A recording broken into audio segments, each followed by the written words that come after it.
my first thoughts this morning are immediately with the boys that have done so well for us, and the players have had an incredible togetherness and spirit, which I think has brought so many parts of our country together. So they should be, and I think they are, incredibly proud of what they've done.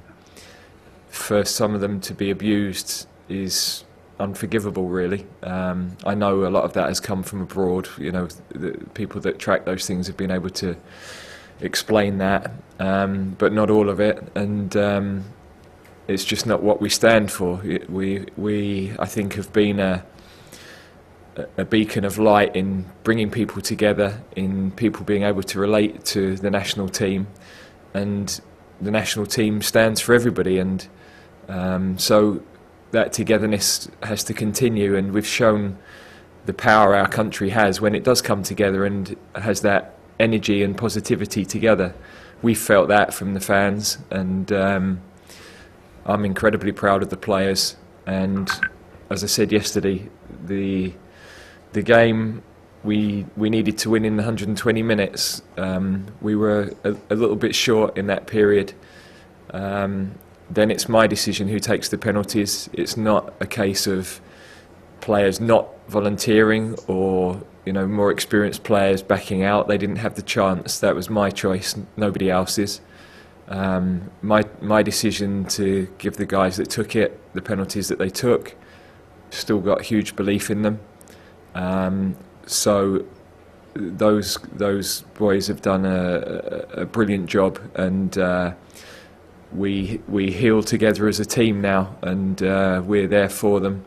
And I know that 99% of the public will be as well, because they will appreciate how well they've played. Bukayo in particular has been an absolute star in this tournament. Incredible maturity, the way he's played. Has brought a smile to so many people's faces. He's become such a hugely popular member of the group, and I know he's got everybody's support. We've got, of course, to qualify for Qatar, but I need some time to go away, watch last night's game again, reflect on the whole tournament. I need a rest. It's amazing experience, but to lead your country in these tournaments is takes its toll, and I need a break now. So it's I said at the time it was great to have that internal support. You hugely value that as a manager, but also there's a lot to think through. It's not about finance in any way or commitment. I don't want to commit to anything longer than I should, and I never want to outstay my welcome. So all of those things need consideration before even thinking about sitting down and talking. But as I sit here today, I would want to be taking the team to Qatar. I feel that we've made progress over the 4 years. We've had a fourth place, a third place, and a second place. It's probably as good as any other team in Europe, bar those that have won the tournaments themselves. But for consistency, it's right up there. So a lot of things we've done right, and we know that this team isn't at its peak yet. But that doesn't guarantee winning, because we know how difficult it is to get back to the stage we got to last night. That's why it's so painful to get so close. Look, I think you're always learning as a manager. I've had the opportunity now to manage some of the biggest games in world football, so those games take you through an incredible roller coaster, and there are so many decisions to make across the 4 or 5 weeks. You're never going to get them all right, and we would never claim to have got them all right. And sometimes you win matches despite certain decisions, and sometimes you lose matches when maybe they were still the right decisions to make. So it's all part of learning. Every coach, every manager is going to reflect on every game that they take charge of, and be better for all of the experiences that you go through. So that process is never ending, really. Yeah, I think I need to watch the game back. It's 2.5 hours, pretty much, where so much has happened that to be able to go through the timeline of all of that now is there's too much gone on during the game, since the game, to really be able to reflect properly. So I need time to do that. It's always important to watch it back and to give a true account of that, I think. Well, we've wanted for a long time to make playing for England fun, make playing for England enjoyable. I think our players now have that. You know, when they come away with England, I think they've had a fabulous experience. They've loved the adventure. They've loved each other's company. They've got an incredible spirit. It really is a club type spirit, and the younger ones especially. All of this team can go again. There's no doubt about that. But the young ones are still 2-4 years from peaking, and we've got 18, 19, 20-year-olds who've done an incredible job and had a great insight into tournament football and acquitted themselves so well throughout. So I know, as I reflect over the coming days, there are a huge number of positives from that, and those players will be far better for going through so many important wins, so many important landmarks that they set, historic performances. In the main, they performed under the huge pressure of being at home for the majority of the tournament, being one of the favourites. That was a far different situation to the team when we went to Russia, and they dealt with that so well in the opening game, in the game with Germany, in the semi-final. For a large part of the final, certainly the first half of the final, they dealt with that, and we probably had a 20-minute period where we didn't keep the ball as well as we needed to, just after half time.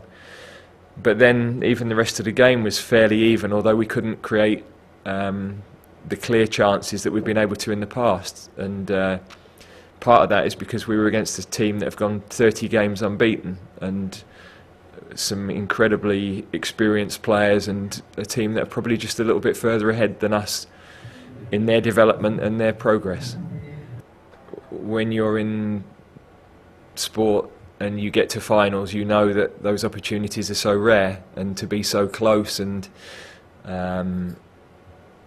to know what that's taken, and to know you've got to pick yourself up and go again, that's very hard the day after. You've given everything, and the energy levels are low, and the emotions are drained. So we will go again, of course. But yeah, sometimes it's easy to say things like, we can go on to Qatar now and win, and it's a bit glib, really.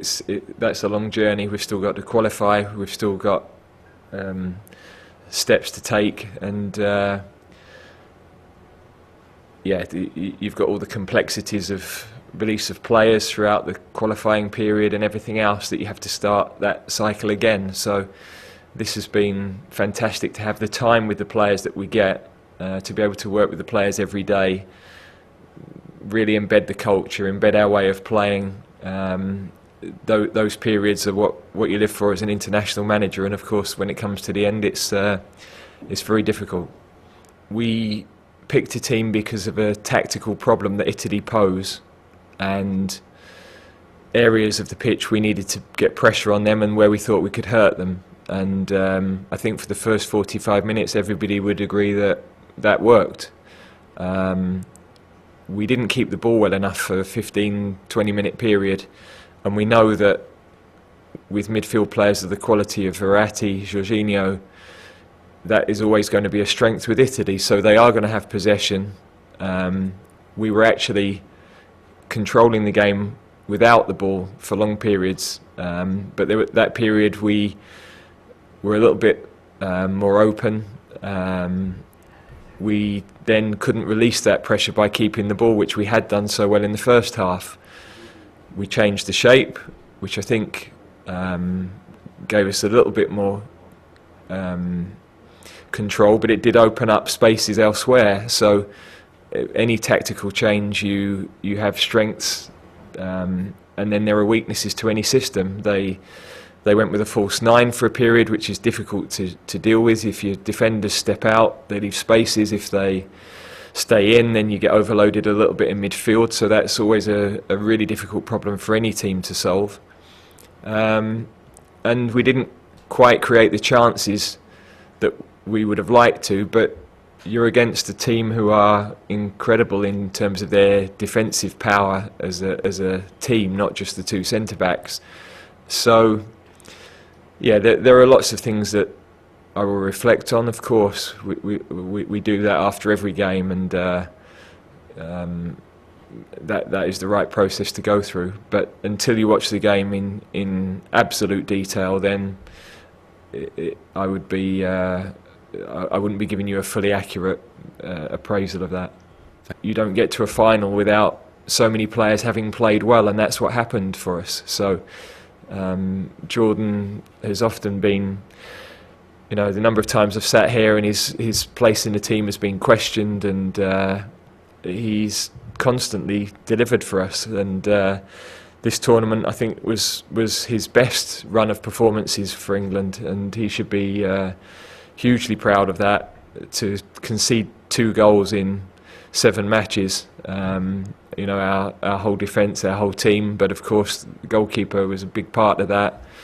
2 saves in the shootout. So he could do a little more in terms of keeping the ball out of our net, and that's always the starting point for any goalkeeper. So yeah, he had a really outstanding tournament. We've got to a final, first time for 55 years. I'm not sure. Not really sure what a team that gets to a final. You're not a nice team to get to a final. I think we've overcome a lot of hurdles that we've never been able to in the past.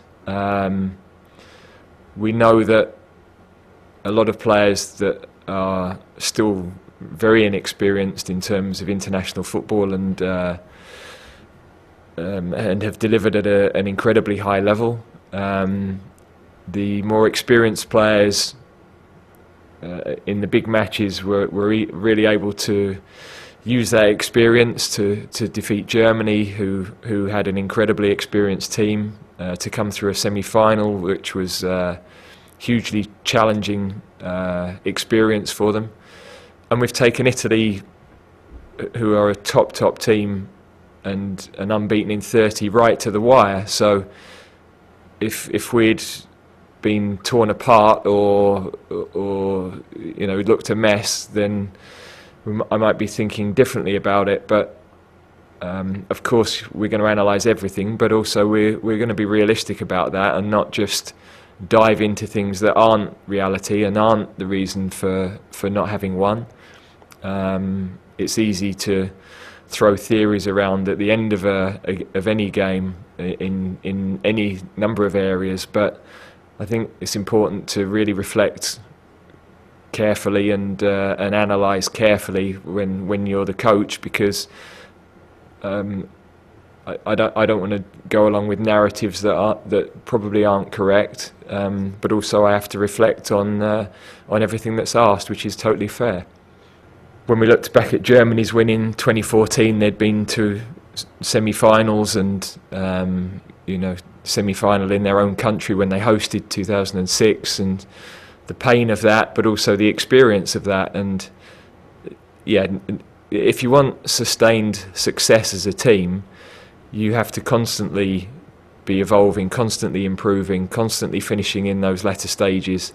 And most teams that win, France went through what we're feeling now, 2016.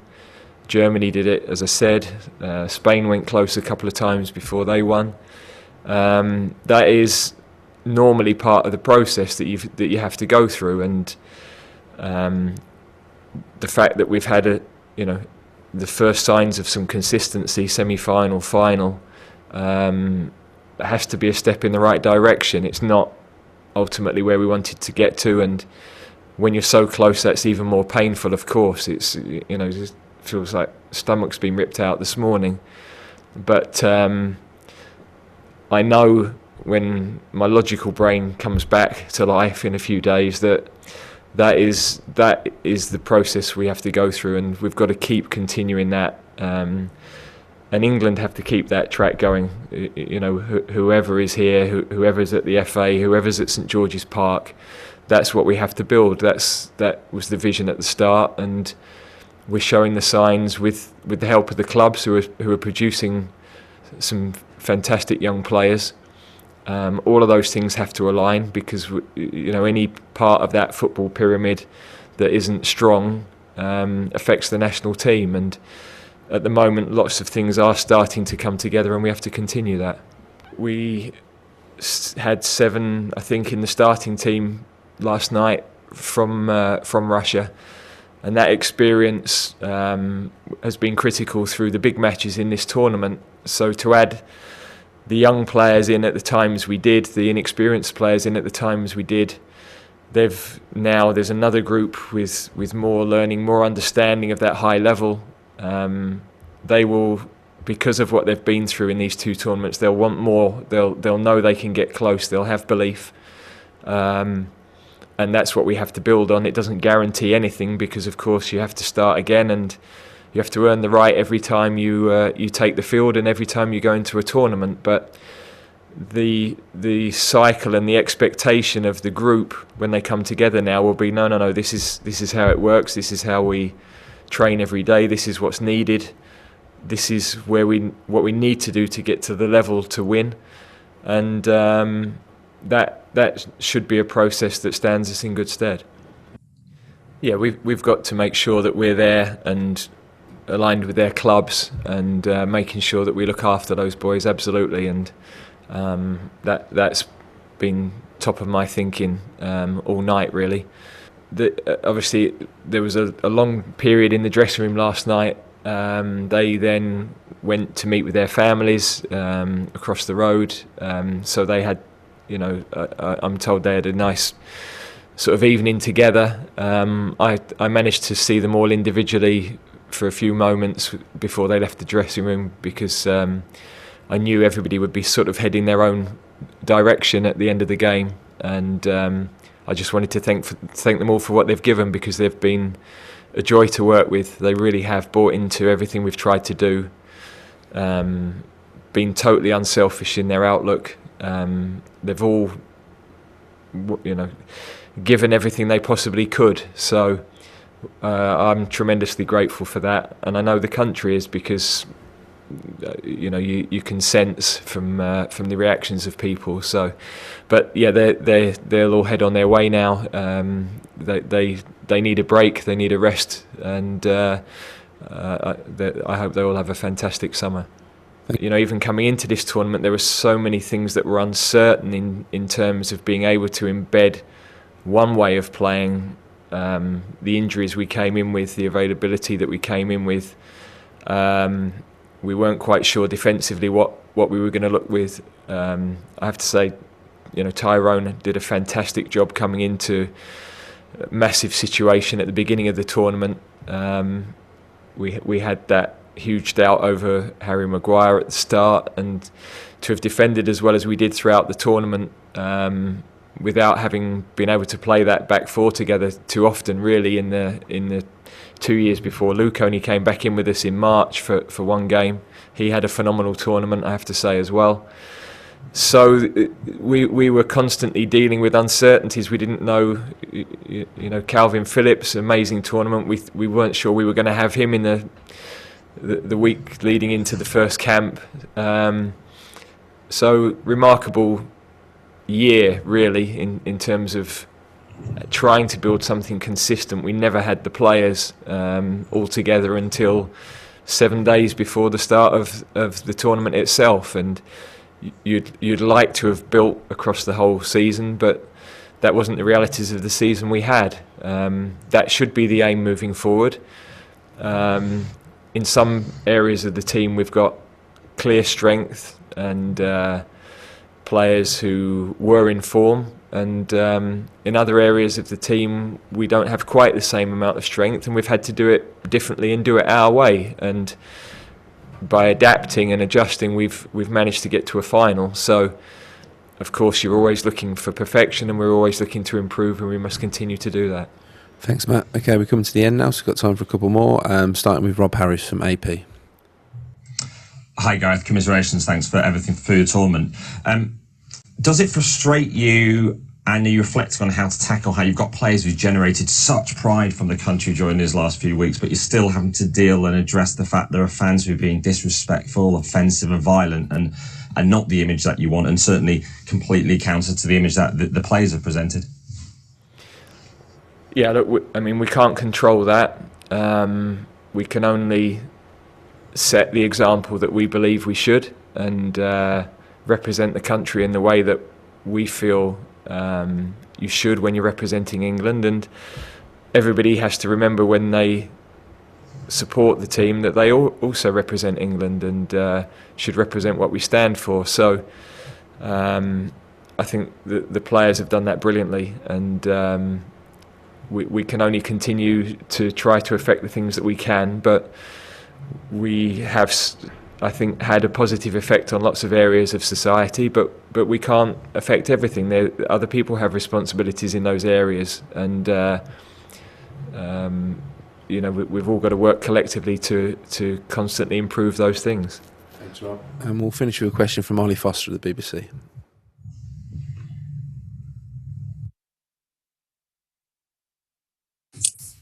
Hi there, Gareth. Hi, Gareth. Apologies. Just as those players are really hurting at the moment, especially the three that missed the penalties, you say you take the sort of collective responsibility and the responsibility as well. How much does it hurt you that you perhaps didn't get things right you talk about failing to solve those problems that Roberto Mancini